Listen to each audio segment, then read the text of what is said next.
What's happening, all? Welcome to Straight Shooting. I'm AJ Riley with Matt Basson. I am back this week. Want to give a quick shout out to my buddy Paul for covering for me last episode. Before we get started tonight, just a quick reminder to like and subscribe down below to all of our Facebook, Twitter, Instagram, TikTok, and YouTube platforms. We'd love to have you there. Matt, we got a lot on tap tonight. So let's get to it, and let's start right with the NFL. And man, the landscape has changed, shall we say, right? It has changed. On Wednesday, news broke that Tyreke Hill has been traded from the Kansas City Chiefs to the Miami Dolphins for a slew of draft capital. Now, here's when I say the landscape has changed, Matt. 9 players with a combined 39 Pro Bowl selections between them have been traded so far this offseason. Plus, we have crazy free agency. This might be the first time in a long time that we have seen this type of shakeup in the NFL, and it is exciting, but also crazy. Yeah, looking very much more like an NBA offseason with how much stuff is going on. Tyreke Hill, I don't know what Patrick Mahomes is thinking. This is one of the most reliable weapons, over the last so many years. Going to Miami for a first round, a second round, a fourth round in this year's draft, a fourth round and a sixth round in next year's draft. He also gets extended on a brand new 4-year, $120 million contract, making him the highest paid wide receiver in football at $30 million a year. Our man Paul Roshan is rolling over in his somehow grave. Yes. This man never believes you should ever pay a wide receiver this much money. But this 28-year-old wide receiver has certainly produced in his time in Kansas City. Last year alone, 111 catches, over 1,200 yards, 9 touchdowns. Since he's entered the league in 2016, he is third in touchdown catches with 56, behind Mike Evans with 60. Devontae Adams obviously leading the way with 69. And he goes to a Dolphins team who desperately needs his help. The Miami Dolphins, for an offense, they haven't had a top 10 offense, AJ, since you were born. Or no, since Paul was born, mid-90s. Yeah, I was going to say, hold on, mid-90s, man. I was like 4th, 5th grade. Chill out. Chill out. I know mid-90s. Dan Marino was throwing for them. That was the last time the Dolphins, which apparently is the longest drought in the NFL, which shocks me, considering how bad our Lions have been since the mid-90s. But apparently we've been able to have at least a top 10 offense in that time period. But the Dolphins are making a push, AJ. They are overhauling that team. Yeah. I hate it and like it all at the same time. Is that possible? It is possible. It's definitely possible. In sports, all the time. Yeah, I like, from Miami's perspective, I understand and like the fact that they traded for Tyreke Hill because he's a dynamic player. And he's going to bring them a versatility to their offense that is going to be incredible for them. But at the same time, 5 draft picks over the next 2 years, 4 years, $120 million. We're talking quarterback money in a 28-year-old receiver who's not getting faster. I don't know. Let's just put it this way. Let's just put it this way. He might not slow down that much, but you and I both know you hit that big 3-0 halfway through this contract, the muscles get a little bit tighter. They don't stretch as far as they used to. And we're not world-class athletes. I get that. But, man, I'll just tell you flat out, anybody that thinks that the Lions should have made this same deal, you're insane.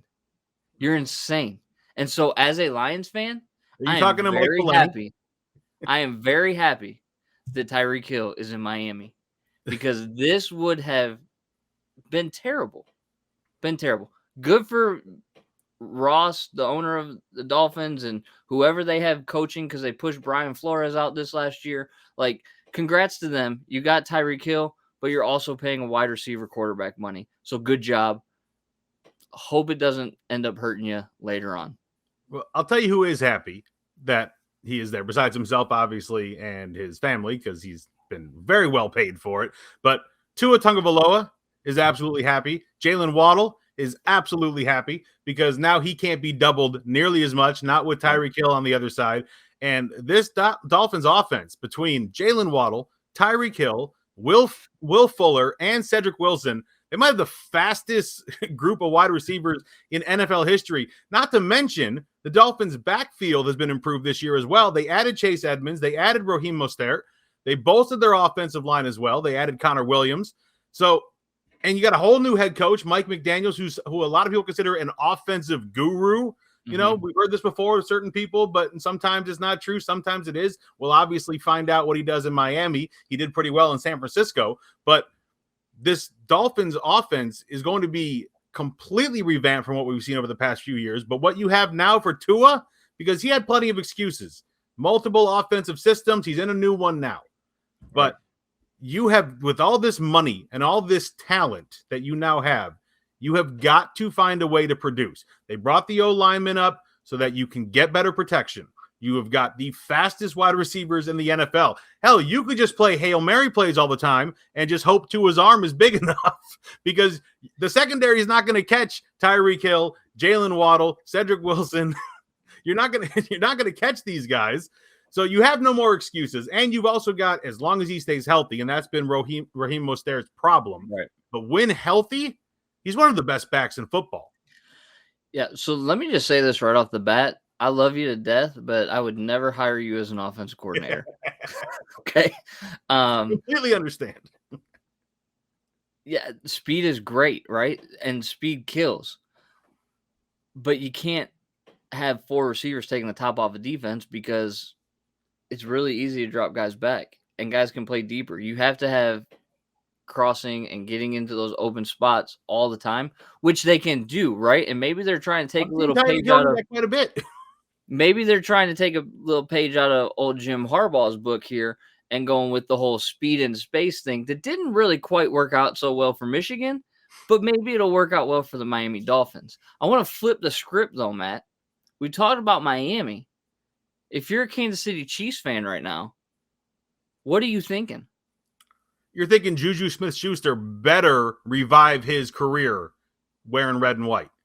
You brought Juju in, and it looked great for the last few days. You've got Tyreke on one side. You've got Juju on the other. You've got the best tight end in football in Travis Kelce as well. And how are you going to cover all 3 of those guys? Well, now you don't have to. Tyreek's gone. Your speed artist is gone. Juju Smith-Schuster, when he had AB on the other side, he was phenomenal. As soon as AB went down and then left, his career kind of went down with him. So Juju has to revive his career in Kansas City. He has to. He's only there on a 1-year deal, same kind of deal that we gave DJ Chark. By we, I say the Lions. So he has got to prove that he is one of the top receivers in football. If you're a Kansas City Chiefs fan, but Matt, you also now with this trade as a Kansas City Chiefs fan, yes, you have Juju coming in. There's also reports out that Marquez Valdez-Scantling from Green Bay is potentially visiting with. I understand that. I'm not saying like that makes you feel better that you lost Tyreke Hill. That's not what I'm saying. But what you do have is impact on the first round of the draft now, because now the Kansas City Chiefs hold pick number 29 and pick number 30. So they're drafting back to back right towards the end of the first round. And we know that there's a plethora of wide receivers that are there for them. So do they maybe bundle those picks to move up to get one of the top tier wide receivers in that first round to help go alongside Juju and Travis Kelce? Potentially, right? So the whole, we talked about right out the top, right? The landscape is completely changed. And now again, you know, last time we were on, we were talking about Tom Brady and how his announcement has changed the entire strategy for the Buccaneers. Now we have an entirely new situation that again is entirely changing the strategy of how the Chiefs are going to go about the first round. I mean, having that type of draft capital, 29 and 30 right there at the end, that gives you a pretty good opportunity to say, hey, people sitting there at 15, right? The Eagles, I think, have 15 and 16 and 19. So maybe you trade one of those picks up to the 15-16 spot, and Yeah. you end up with the wide receiver that you want that's going to be on a much cheaper deal than what Tyreke Hill is on. Yeah.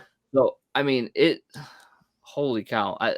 I like it, and the fact that, like, maybe now Tua can come into his own from the Miami perspective. Because, I mean, think about it, too. You talk about the offensive situation. All last year, my man had to listen about how Deshaun Watson was going to be in a Miami Dolphins uniform, too, and handled it pretty well. When the moment that Deshaun Watson was mentioned to go to the Browns, Baker Mayfield folded his cards like he had, 7-2 offsuited, right? It was just like, I'm done. I'm not putting up with this stuff. So hopefully, from the Miami perspective, this is a great thing for the young quarterback that should have been a Lion a few years ago, but we had Bob Quinn and he sucks. And now he can come into his own. From a Kansas City perspective, I'm sitting there and I'm thinking, this is incredible, actually. I now have 5 picks over the next 2 years. I didn't have to pay an aging wide receiver $30 million a year for the next 4 years. And I still have Patrick Mahomes. I still have Travis Kelce. We can still make some noise. Because that group was not going to be able to stay together forever. No.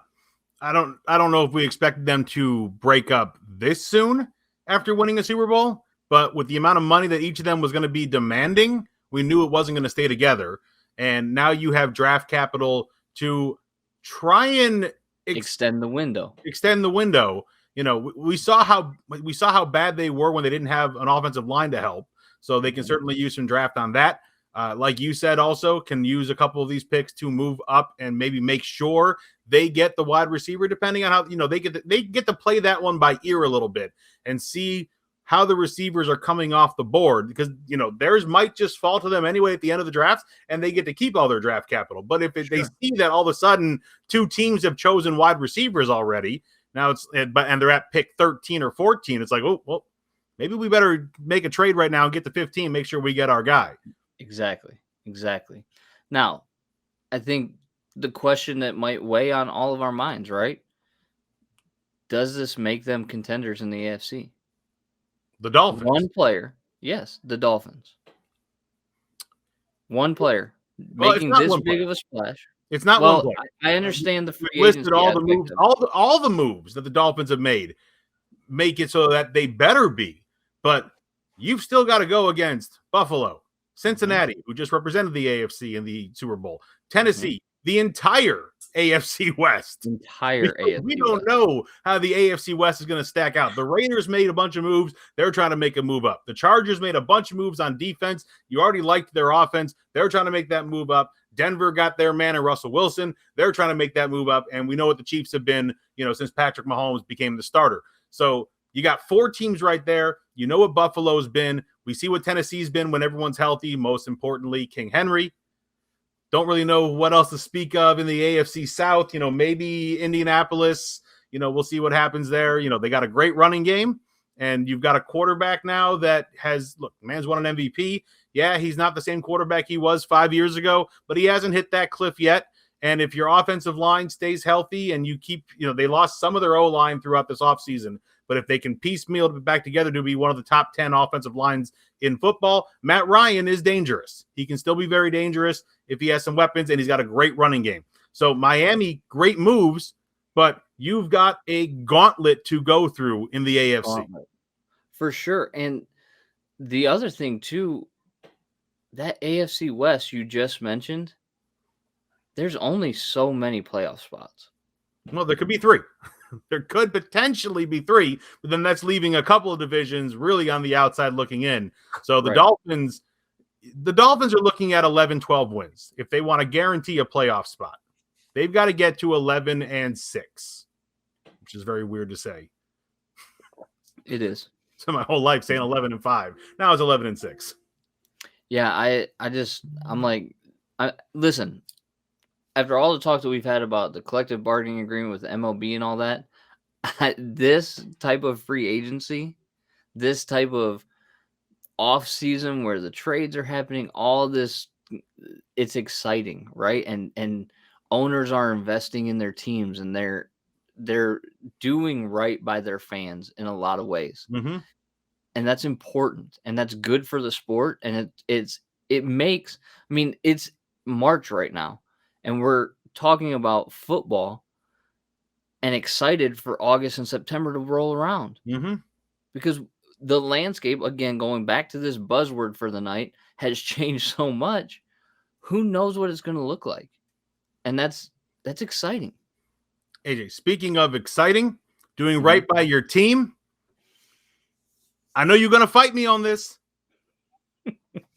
but the man's out there with no suitors really trying to grab him. Tell me why, as a Lions fan, you wouldn't rather watch Baker Mayfield taking snaps than your man that you've coined so perfectly, Captain Checkdown, Jared Goff. Let me throw some numbers at you here before I let you poo-poo my dreams. All right. Okay. Over the last 2 years, Goff has more yards. Baker was hurt, but Baker's got more touchdowns. They have the same number of interceptions. Baker's got more yards per attempt. He's got more rushes for more yards. He's got 2 less touchdowns, but all of Goff's came with the Rams. He wasn't really rushing them here in Detroit. But Baker Mayfield, just in the way he is, he is a more outgoing, and, Goff is a little more reserved. And there's just that ability to be a little more dynamic than Jared Goff. Now, I am not saying that Baker Mayfield is going to turn us into a winner. We are not going to be winners next year anyway. We might get to around 500 if everything goes well. If everything goes well, I think we get around 7-9. Or what is it now? No, sorry, 8-9. So used to 16 game seasons. 8-9, 7-10, something like that. If everything goes well, in my mind, that's our ceiling, because we're still not a good football team yet. Now, Holmes still has time with the draft and everything coming up. But for just entertainment as a Lions fan, why wouldn't you rather have Baker? Well, I mean, when you position it like that, and you're like, for entertainment purposes, as a fan of football, that's what I want. Entertain me. I've never been impressed with Baker Mayfield. And I understand that there was hype coming out of college because he won the Heisman Trophy as a system quarterback. But if you look at Baker Mayfield, he's had a good year. He's had a below average year. He's had a good year. He's had a below average year. But guess what this year's going to be? The good year. That's where I was like, okay, maybe for 1 year. But I don't know. The only way you do this is if it financially makes sense. Right? Right. Because we have, and I have to remember the number because I don't know it off the top of my head, but Goff already has his contract for next year, which is a significant amount of money. Yeah, he got a big one from the Rams before coming over here. Baker also, I think, has like 18. Just almost 19, 18.8 in salary. Okay. So a lot of money to tie up for just entertainment value. If you can get the Browns to eat a portion of that, kind of like the Teddy Bridgewater trade. The Browns. The Browns know this by now. They're gonna have to eat part of it to get any, because he's got no shooters. He's got no realistic shooters. So they know they're gonna have to eat part of this contract. And that, to me, speaks volumes. First of all, there's not many teams that are very interested in getting him, because why would you want your quarterback to literally be a flip of the coin on the season that you're going to have? It's either going to be good or it's going to be below average, or it's going to be good or it's going to be below average, right? I've just never been impressed. Like, I'm not an Ohio State fan, as you can tell, by any stretch of the imagination. But when you go into the horseshoe and then you plant your flag in the middle of the field, of a turf field where it's not going to stand up anyways, that shows me the intelligence that you're working with. And I'm like, I don't want this guy leading my team.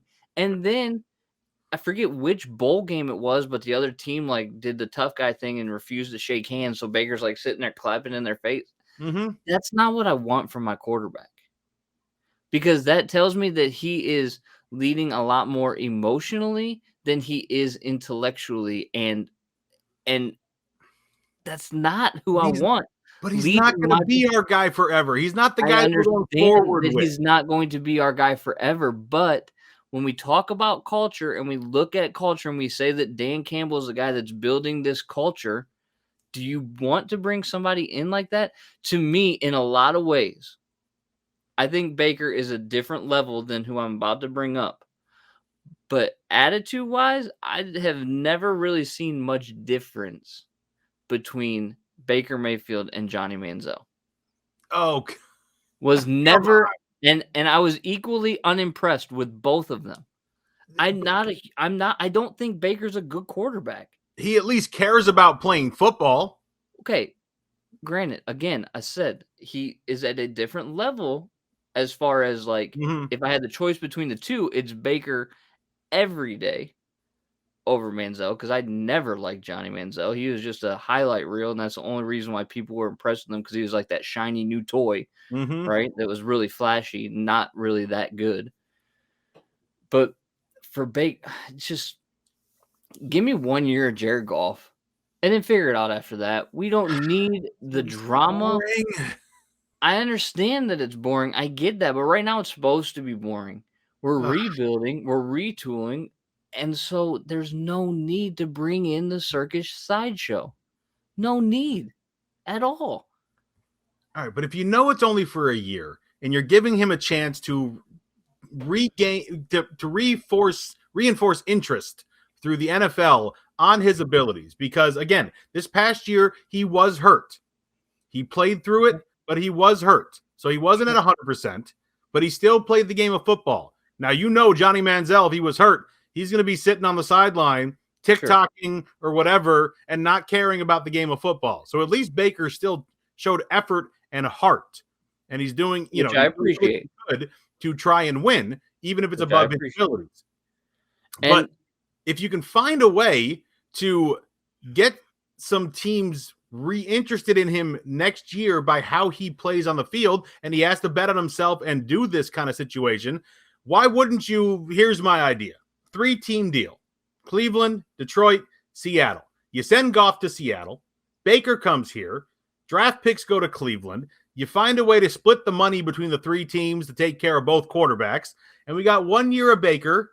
And, we draft Malik Willis at the 2nd pick, and he gets to sit behind Baker for a year. Okay, if you want to go that route, I'd rather have him learning from Goff than Baker. But Goff can't move. I don't care about him being able to move. That doesn't affect Malik Willis's ability to move. But I like the way that Goff does go about business. And he's not flashy, and I don't think he's that good. And I know he's not the quarterback of our future. But if I want somebody to mentor, I want somebody who might be desirable as opposed to somebody who literally is probably going to be cold calling teams pretty soon. Like, hey, do you need my services? Do you need my services? How much of that is the contract? I'm sorry? How much of that is the contract? It's $18.8 million coming off the books. So it's a lot of money for a guy who's going to be fighting for a starting position. And that's, I think that's the crux for a lot of these teams is we're not going to take on an 18, 19 million contract for a backup. No. But if he's final, he would, it's him and Drew Lock. Here, honestly, I think he would be if we just brought him in and kept Goff. I'm pretty sure it's a quarterback battle to see who's starting for us. Right, and Goff already has that leg up. Now, if you can find a way to minimize the cap hit from getting rid of Goff, I keep saying golf like I've got it on the mind. I know you do. The weather's been warmer. I don't know why I know your mind is. Goodness gracious. Masters week in like 2 weeks, so I'm pretty excited about that. But anyways, back to what I was talking about. If we can find a way to minimize the cap hit in your trade scenario and move Goff out, minimize the cap hit, figure out the money, and take on Baker, maybe I'd be less than thrilled. But it's just, man, do I think you do your due diligence and kick the tires on it and see like what you would have to offer or what you might even get in return for taking him away from Cleveland? Mm-hmm. We haven't discussed that scenario, right? I mean, we kind of saw it last year when Teddy Bridgewater was traded to Denver, right? Carolina still had to pay a significant portion of his contract, and the Broncos only took on just over $4 million in cap space. So if you could find a way to kind of make a deal that financially makes sense, maybe I can put up with the shenanigans for 1 year. But if it's going to cost you draft capital or it's going to cost you significant cap space that you need to fill other holes, I'm not even coming anywhere in the ballpark with that. I completely understand. That's why you got to make the numbers work. But Cleveland, Seattle, Detroit, throw them around, make it work. I'm all for it. I would much rather watch Baker Mayfield over Jared Goff. And like I just said, maybe it's Malik Willis that we take at number 2 to sit for a year. You've been talking about the NFL draft landscape, all these trades that have been happening, and all of a sudden, out of left field, we are hearing rumblings since Malik Willis's pro day that maybe the Lions are actually interested in taking this quarterback with the number 2 pick. Now, we have talked multiple times that we don't think any of the quarterbacks were worth taking this early. Everyone's been looking at the defensive players. But what we are hearing coming out of his pro day is that things you already know, being a fan of Liberty, you being an alumni, you've seen what he has done. He's definitely far from a finished product, but combination of arm talent and mobility can be very, very dangerous. And everything we have heard, his teammates love him. They absolutely adore him. And you want that as a quarterback. You want your teammates to come to you. And the numbers that he was doing, and the one thing that you were talking about before when we were talking about Malik Willis was his arm and the situation with not having touch. Well, it looks like in his pro day, he was showing a little bit more of that touch. That's not what I said. I swear. You're talking about someone what else? I said was I'm very reticent to draft a small school quarterback that high, because when they get in against that bigger competition, like I saw him against Ole Miss this year, I turned the game off. Mm-hmm. I tuned into that game to specifically watch Malik Willis, and I was like, nope, done. Not worth it, because it's kind of proving my theory. There are exceptions to every rule. Josh Allen being an exception to that rule. But here's my like bottom line. It's a year too early. If this is next year and we're at number 2 and everybody's saying that Hutchinson is going number 1 overall, he's not going to be there for the Lions to take at 2, and it's next year and we've already filled the holes that we need and we're closer to competing, then I'm like, yeah, go for it. Right? Especially if you have that guy in golf that he can sit behind for a year. Malik Willis, if he goes out and he starts opening day next year, it's trouble. But that's not the plan. That would not be the plan. The plan would be to draft him now and sit the entire year. Let Goff play this year. Because what you end up doing in that scenario is you end up essentially wasting 1, potentially 2 years of his rookie contract. And so when you have him at the cheapest that he's going to be, which now I sound like an owner, so now I feel like a dirtbag and I need to go shower. But when you have him at the cheapest he's going to be, your team needs to be the readiest it can be to compete. And that's not where the Lions are at right now.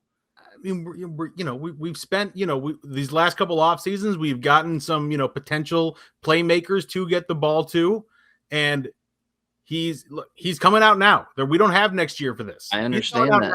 So someone's going to get Malik Willis. And if the Lions feel that a full year of sitting behind Goff and then taking over in 2023 and being that quarterback of our future that we have been looking for and talking about. Look, We got a lot of draft capital. We've got plenty of picks to go through this upcoming draft. We've got what? Let's see. We got 2 inside the top 35. We've got, I think, 4 additional picks outside of the second pick inside the top 100. And there are a lot of defensive players to go get in this draft. We don't have to do it at number 2, especially if our guy is gone. And the guy that everyone has been talking about is Aiden Hutchinson. So you don't just go get a Kayvon Thibodeau just because. No. When you continue to see that his attitude is the reason that his draft stock continues to fall. So you already know that he's got an attitude issue. And by the time his rookie contract is done, you're going to now have, if he's performing, you're going to have to pay this guy a heck of a lot of money to stay, versus a quarterback that could end up being the quarterback of the future for what could end up being a pretty good team, because you're seeing this culture that Dan Campbell and Brad Holmes are already building, and you're seeing the players buy into it and believe in it, and they have been bringing in the right pieces to be ready for when they have their quarterback. If you've got a guy that you are seeing the potential to really grow into being that guy, and you know that he's not going to play at all as a rookie, maybe near the end of the year in the second half in situations because we're already out of the playoffs and it's against a bad team and you don't think he's going to get hurt, you get him a chance to get a little bit of, run under his belt. But why not? Well, let me read you some names. Bryce Young, CJ Stroud, JT Daniels. All draft class for next year. Mm-hmm. No guarantee any of them are going to be better than Malik Willis playing in the pros. No guarantee. Just because you win a Heisman or contend for a Heisman in college doesn't mean you turn it around and become that great as a pro as well. Precisely. But all 3 guys that have come from much larger, much more competitive, larger school programs that have the pedigree to produce quarterbacks. Now, of that list, CJ Stroud, I've seen him spin it against Michigan, but he's an Ohio State product, and I don't necessarily trust Ohio State quarterbacks, and it has nothing to do with Michigan. I just name me a good Ohio State quarterback. Name me a good one to come out of there, yeah. Right? The best shot that they had was the kid from Washington that I can't – his name even escapes me now, but he has done nothing, right? Mm-hmm. But a Bryce Young, that's somewhat of an exciting name. JT Daniels could be an exciting name. And so I just think that, again, with Malik Willis, it's great play. I'm not even going to say great player. Could be a good player.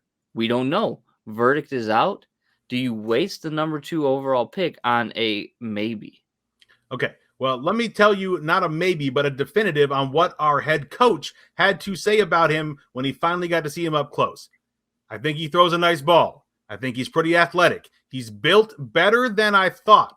From afar, you don't know, and that's why it's important to be able to see these guys up close, and he's a good-looking player. He's built right, and he looks like he's built to last. Look, in the NFL, you need a quarterback that's going to be durable. You can't have a guy that's getting hurt and missing all these seasons. He looks like he's going to be durable, to go along with the fact that his teammates absolutely love him, to go along with the fact that he is showing that he is learning how to have some touch, not just throw the ball as hard as he can. And according to others who have seen him, he looks like he would fit in a traditional offense, one that's built on a running game and using the quarterback to push the ball down the field. Sounds like the Lions and what Dan Campbell's building to me. Which makes sense, and I understand the fit. I don't know, that gut feeling just doesn't sit right. And again, it's nothing against him. If we were picking at 17, 18, still looking for a quarterback, even though we wouldn't be that high because we're the Lions. But I mean, maybe I just number 2 just seems like an incredible reach. An incredible reach. I mean, I was looking at, I think it was one of the mock drafts that I was looking at had him ranked as like the 23rd overall prospect. To take him number 2, that's an expensive reach. And I've come to the conclusion, and it might not even happen because there's probably nothing worth taking there. This top end of the draft class, it seems like it's Hutchinson, or nobody. So to me, if the Jaguars, for whatever reason, don't take Hutchinson, then you take Hutchinson.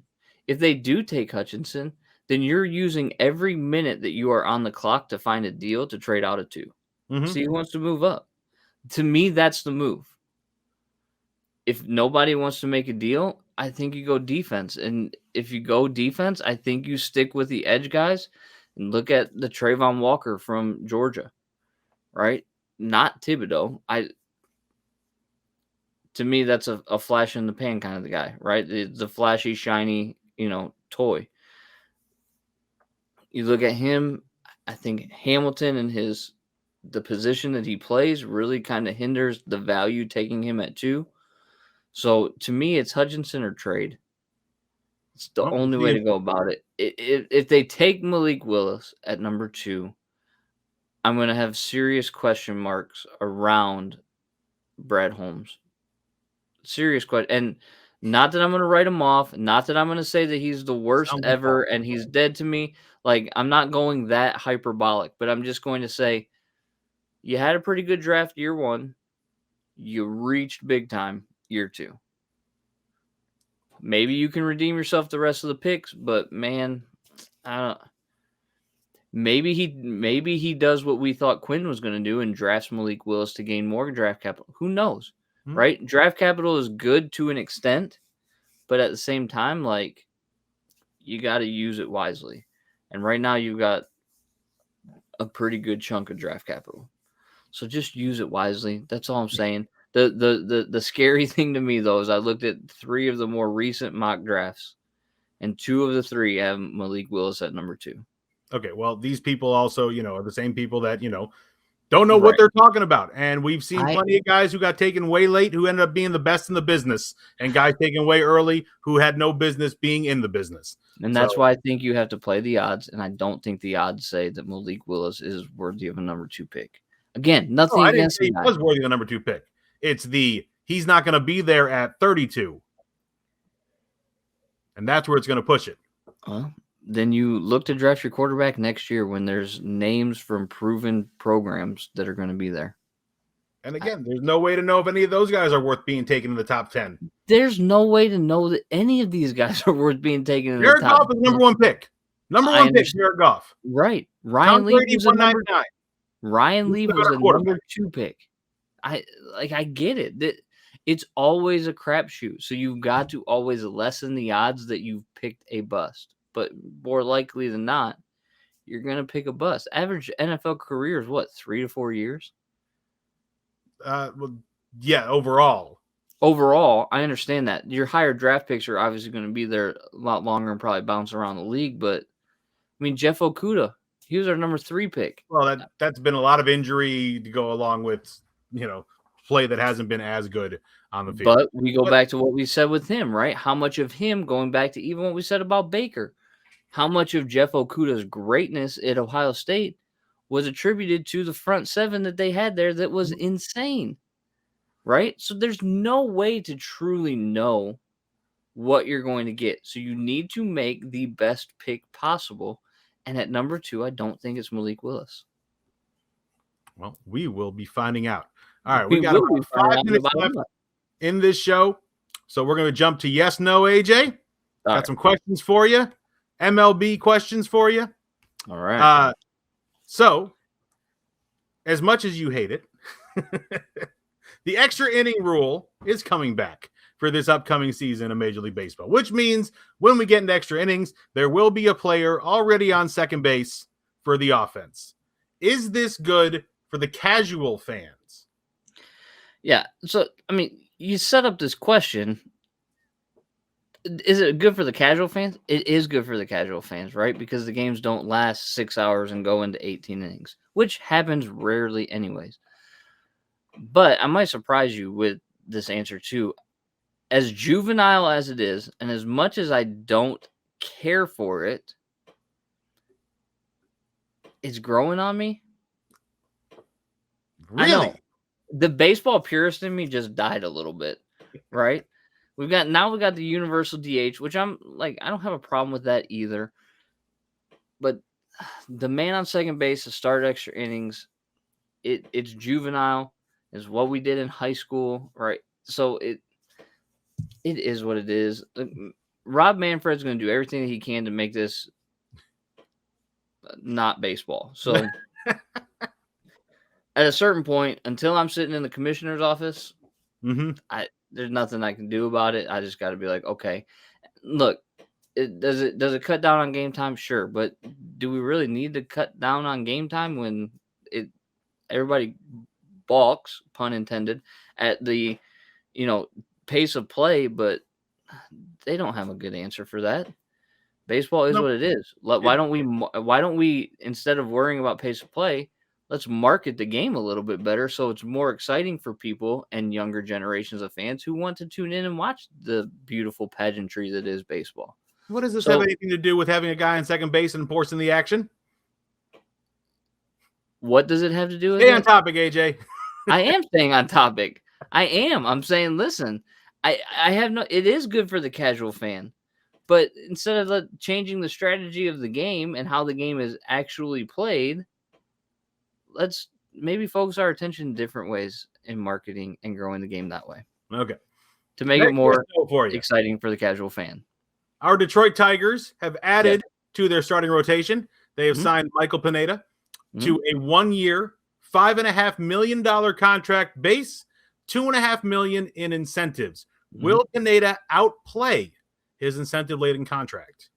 Yeah, so we were actually looking up the incentives, and just let me go ahead and read those to you real quick. So he gets $375,000 when he hits 50 innings pitched, 75 innings pitched, 100 innings pitched, and 125 innings pitched. Then if he hits 150 innings, he gets a $500,000 bonus. And if he hits 175 innings, then he gets another $500,000 bonus. Will he, ask the question again, will he outperform his contract? Outplay the contract? No, I don't think he's going to outplay the contract. And I don't think he'll get the full amount of incentives. Look, the man in his entire career has gone over 175 innings once. He got close his first year in 2011 when he hit 171 innings. And since then, he's got to 160 and 146. Those are his next highest ones. So could he get that first $500,000 bonus? Probably. But will he outperform the incentive-laden contract? Well, I don't think so. But that has nothing to do with how I feel about. I think it was a good signing. I think it's a great signing because he is a guy that can go in there and eat up innings, and he has the incentive, again, pun intended, to take care of himself, stay as healthy as he can, and perform well to eat up those innings.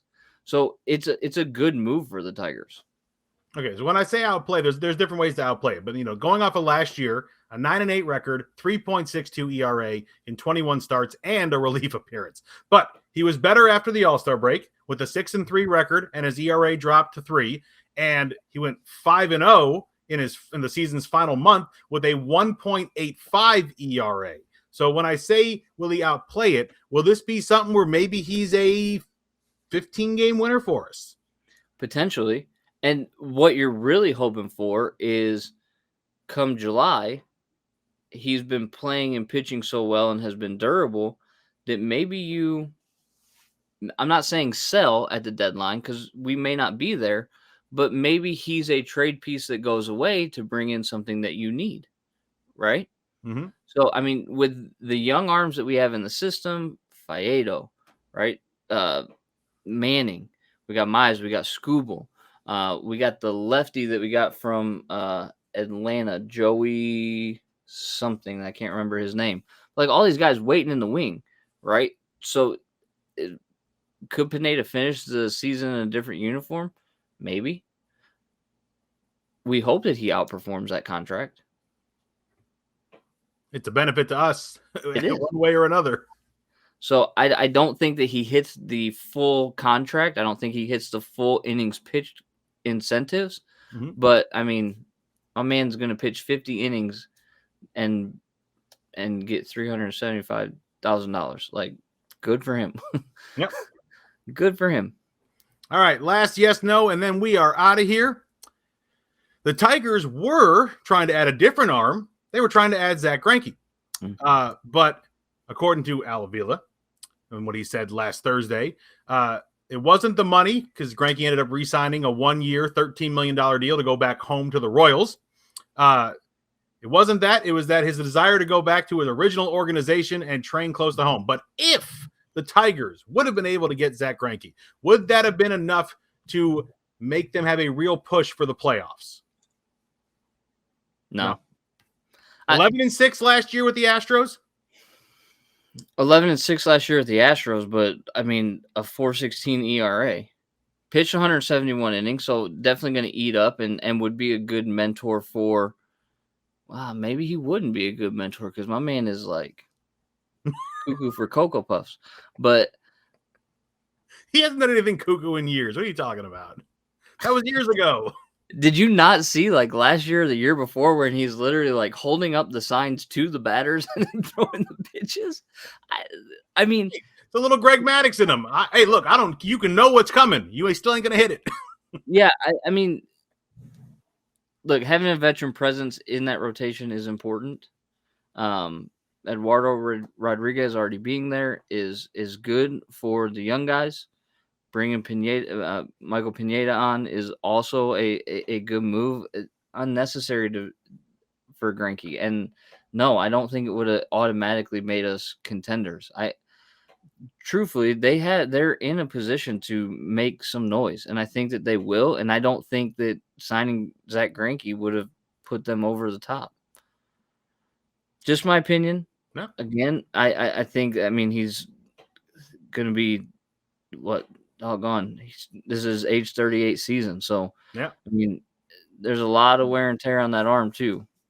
I don't think so. I think this is Greinke riding off into the sunset for the Royals, so it probably was never going to be a real thing that he came to Detroit. And truthfully, it wouldn't have made a difference. All right. Well, that's it for this show. We're going to see you guys again real soon. Don't forget, like and subscribe wherever you can find us. Twitter, Facebook, Instagram, TikTok. We got to add that, by the way, AJ. And our full episodes will be on YouTube as well. He's AJ Riley. I'm Matt Basson. Thank you for hanging out with us on Straight Shooting. We'll see you guys again real soon.